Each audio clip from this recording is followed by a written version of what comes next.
All right, y'all. Let me come on get this thing together here. Um, I know y'all probably like, why is she posting all these videos? Okay, listen. I am not crazy. I am perfectly lucid and perfectly sane. Okay.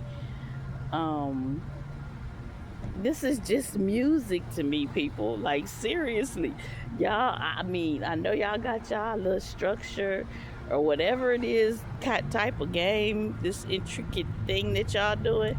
I still haven't figured out specifically what it is that y'all was trying to accomplish.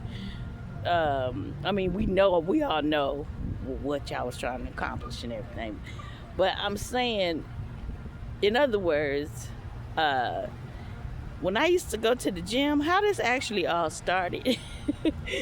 Back in 2008, okay, when I established my Facebook page, I had already been listening to Pandora. I have always worked out, right? Went to the gym and had music. If I was out in, you can go back and look at the surveillance camera tapes from 2000, from back in 2000 and what, just 2000 period. um, but you'll see where I would be outside and I would always have my music going when I worked out. So the music that I'm playing now, I have always played. It's just and since I hadn't been playing it, of course I'm listening to the music, right? But y'all are hearing it too. I don't know how it broadcasts to the rest of the world. You understand what I'm saying? So I don't know how y'all have access to it and how it's disrupting everyone else. You see what I'm saying? I don't know. And so y'all are hearing me play music that would normally be playing in my CD changer back in the 90s, or in my car back in the 90s, or just during the course of my day. Music is the soundtrack of your life, right? It is not no big deal to be listening to music. And so I'm just like, why are they making such a big deal out of this? And I believe it's because Almighty God, in his infinite wisdom, when he created me from the foundations of the earth, he elected as his chosen that I was supposed to be able to reach the masses on this scale, right? I told y'all what happened in 1987 when, because I had been writing and making music or creating songs, rapping or whatever, since I was 14 years old. Poetry and writing poetry and doing all of that, right? So whatever this gift is that I have that comes through bloodline regarding music is like breathing to me. Okay, so, and I keep hearing this about from creative artists that are very, very successful, the likes of the Jackson family, plus many others. People like Teddy Riley, and I have a similar mindset the way that I view music, you know what I'm saying, than a successful recording artist would, or someone that creates it. Because I've had producers that tell me, when I was working, used to do pre-production and recording, and in our studios and stuff like that. Back in the day, after I did the Zakia project, they was like, you really could be a producer, because I already hear the song in my head. As y'all see the sequence and how it's built and all of that. So when I'm listening to music, it's like breathing, like literally, like, as y'all can see, there's no time really in between the songs. And after you listen to stuff for so long, and then as far as what y'all call pattern recognition and all of this here, this is innate in me. I'm not sitting up talking about, okay, let me do this or let me do that. It's not like that. It's like, oh, I'm listening to this.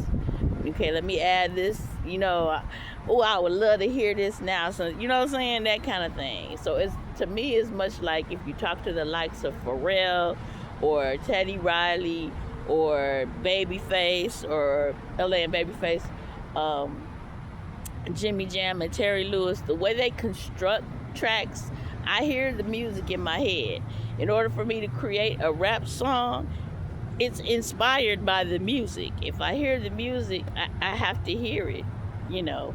And once I hear it, then the song comes. Or sometimes Almighty God will give me the song in my head if it's a sample for a track or something like that. He'll give me the sample first, right? And which is really weird because some of them he's given me a long time ago, and I will write a song and I'll be like, I don't know nothing about that. Stuff that I couldn't even. And I heard Vivian Green. I stopped tripping about that when I heard Vivian Green, which wrote a lot of songs for Britney Spears. She wrote a lot of stuff for Britney Spears. She would write these pop songs for Britney Spears, but her music on a personal level, her actual albums that she created consisted more of a deep subject matter and things like that. And people would be like, how are you writing this and this? And that's it's kind of like that, you know what I'm saying? Where it's like breathing. And then back in 1987, when I used to have little rap groups. One was called Precise LDs, and that consisted of me and Jacqueline Boykins, may she rest in peace, back in Kalamazoo, Michigan. And we used to do ciphers, like little battle things with the Drick brothers, Cedric Crane, may he rest in peace, and Kendrick, was his partner. So we used to do little battle things and stuff like that, but it was never like serious, right? And me and Jackie, we took some creative writing courses, the creative writing course at Central High School, Kalamazoo Central High School. You can check my transcripts. It was there, but still, it didn't fill that creative niche that I had when I was going to Gompers Secondary Magnet School in San Diego, California, right? So, it didn't fill that same niche. Confirmation by the bell there. But yeah, I had creativity flowing through me like I had no idea it was unusual. I put it like that. To me, it was just because I had it like around me. Music was always around me. So ever since I was a little girl. When I was a little girl, I was in parades and stuff like that when I was little, and I've always been able to dance. I had a natural ability to dance like Michael Jackson. I was known for it as a kid. I used to really dance. And then my brother, he picked up, the same thing with him. He came out of the womb like dancing when he was like 2, right?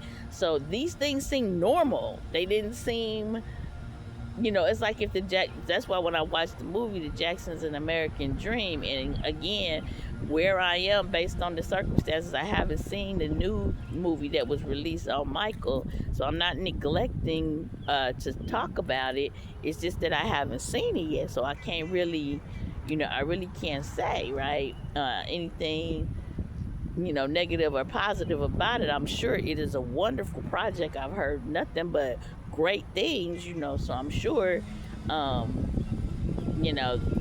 they may even be up for some awards from what I understand, because it is that good, like Oscar contention type of work. But so shout out to those that are being noticed or recognized for the type of work that they did on that project. But yeah, so when y'all see me out here and I'm posting, I'm not crazy. I don't know why the world can hear it like you guys do, other than that's God's gift for me. It's the gift of the spirit. I'm not where I'm supposed to be. Y'all ain't got me where I'm supposed to be. You derailed my life. Whomever was involved with all of this, they derailed my life, because I'm supposed to be at a level to where the masses are supposed to hear me. You know what I'm saying? And that's why you all, I guess, can hear me. And maybe that's part of the assignment by Almighty God, or the purpose is to bring humanity back into the arts. You know what I'm saying? As I've known it over the course of my life, not specific to anyone else's repertoire. Like, somebody dictating to me, well, it has to sound like this or sound like that. I'm supposed to be in a position, I guess, where it's automatic or innate. Anything that's musically viable, if I have access to it, it's gonna reach whomever it is. I've always been told that when I used to do when I write compositions on write songs, that people would feel what I say. You know what I'm saying? I would be trying to express something or convey something in song, and it would touch people, that kind of thing.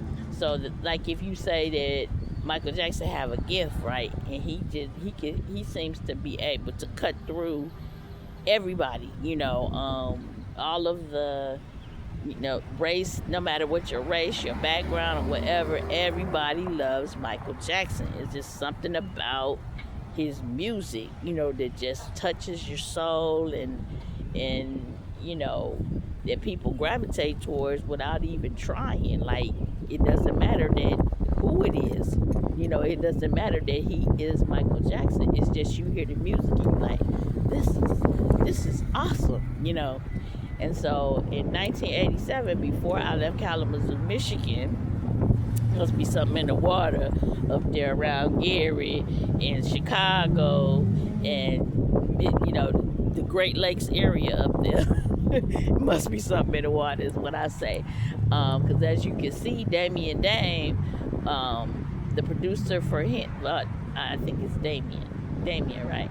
He actually was from Battle Creek or in Kalamazoo, Michigan, around that area. So again, I was moved out of there when they dropped right around the time they dropped their album. You know what I'm saying? Before LaFace was created, there was Uptown, and I just was never in the right place at the right time. I think for God to have His way with me musically, So again, back to 1987. I digress. I was, I did a talent show, and this talent show, it was the first one I had ever done by myself. I'd never done anything by myself, right? I was 17 at the time, and that crowd erupted. Like, seriously, the only thing I can equate it to is,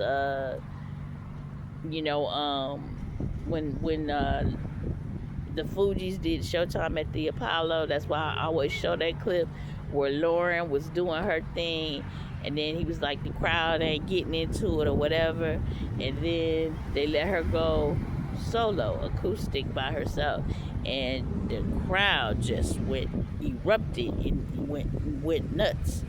And she had that ability to, and still does. Lauren is one of our great jewels of hip hop, of course. And so, but I had that impact. It spooked me at first, because I did not think, you know what I'm saying? I was like, why are they tripping? I